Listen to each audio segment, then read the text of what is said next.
Hello' friends, আজি আছোঁ আমি দুৱাৰমৰা আৰু মাকমালি সংযোগী পথ। এই পথটি আজি 30 বছৰ ধৰি অচল হৈ আছিল। এই অচল থকাৰ পাছত স্থানীয় বিধায়ক ডাঙৰীয়া মাননীয় চৰণ ফুকন ডাঙৰীয়া তেখেতৰ প্ৰচেষ্টাত একমাত্ৰ সজীৱ হ'বলৈ আৰম্ভ হৈছে। এই মোৰ লগত আছে ধীৰাজ গগৈ। আপুনি কিবা কয়? নমস্কাৰ।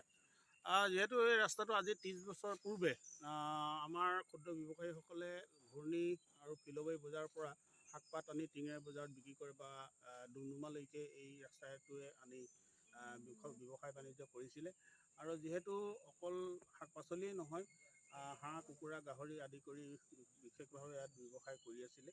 আৰু আজি 30 বছৰৰ পিছত আমাৰ যিহেতু এই পথটোত প্ৰায় 9টা স্থানত কালভাৰ্ট আছে, তাৰে এটা স্থানৰ কালভাৰ্টটো কিনাৰে দি মাটিখিনি খান্দি যোৱাত পানীৰ সোঁতে তাৰপৰা ৰাস্তাটো বিচ্ছিন্ন হৈ পৰিছিল। কিন্তু এতিয়া সম্পূৰ্ণ ডিগবৈ সমষ্টিৰ সন্মানীয় বিধায়ক শ্ৰীযুত চৰণ ফুকনদেৱৰ প্ৰচেষ্টাত তেখেতে পুনৰ এই ৰাস্তাটো ৰাইজৰ সহযোগত পুনৰ এই ৰাস্তাটো তেওঁ ৰাইজৰ বাবে মুকলি কৰি দিয়াৰ প্ৰচেষ্টা হাতত লৈছে।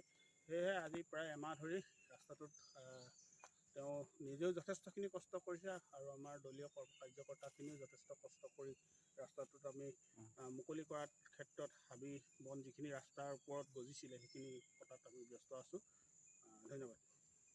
আৰু আমাৰ লগতে আমাৰ স্থানীয় লাচিত মৰাণ ডাঙৰীয়া আছে। লাচিত মৰাণে দুআষাৰ ক'ব এই ৰাস্তাটোৰ বিষয়ে, কিমান উপকৃত হ'ব ৰাইজৰ। এইটো পূৰ্বৰ ৰাস্তা, বহু আগতে এই ৰাস্তা চলাচল অৱস্থাত আছিল।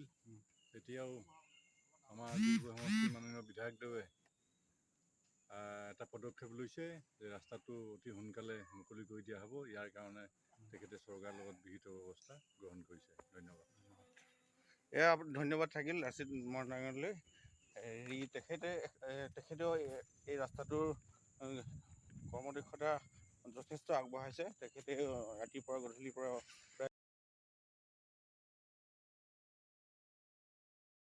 মোৰ সমবয়সৰ কিছুমান এয়াৰেই নাজিৰা টিং তথা টিংৰাইবাসী ৰাইজে তেখেতসকলে কয় এই পথটি মই আজিলৈকে দেখাই নাই, এই পথটি আছে বুলি আমি গমেই পোৱা নাছিলোঁ।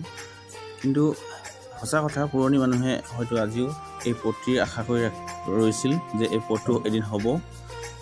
এটা কথা মন কৰিবলগীয়া যে বিধায়কৰ তত্বাৱধানত এই পথটো যে পুনৰ সজীৱ হৈ উঠিছে আৰু দুৱাৰমৰাবাসী, ফিলবাৰীবাসী বা কাকজানবাসীৰ বাবে কিমান গুৰুত্বপূৰ্ণ, কাৰণ এই পথটি ডিগবৈলৈ সাধাৰণতে আহ যাহ কৰিব পাৰে। কাৰণ এই পথটি আৰু ফিলবাৰী বা দুৱাৰমৰাৰ নিচেই কাষতে, মানে ক'ব পাৰি ৰিজাৰ্ভখন পাৰ হ'লে সিহঁতে পায়গৈ।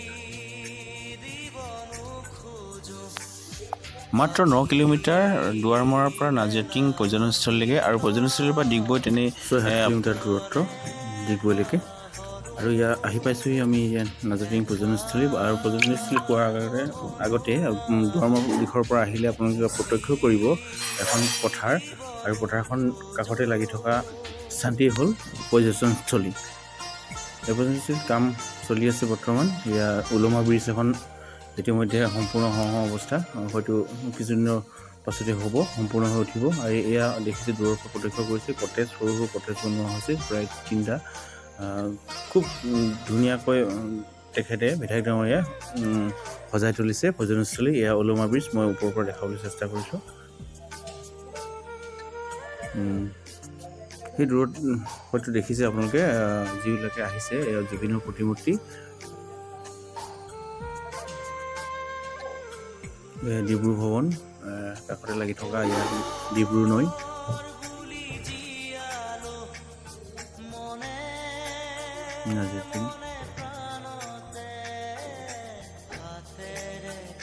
এইখন চিলড্ৰেন পাৰ্ক, মই ওচৰলৈ নগ'লোঁ। এয়া কণ্ঠশিল্পী জনপ্ৰিয় জুবিন গাৰ্গে প্ৰায় 3 বছৰ ধৰি কণ্ঠদান কৰি আহিছে এই স্থানত।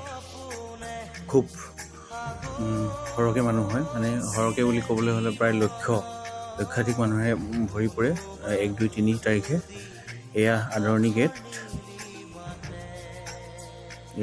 গেট, নাজিৰাটিং পৰ্যটনস্থলীলৈ যোৱাৰ সন্মুখত হোৱা আদৰণি গেটখন।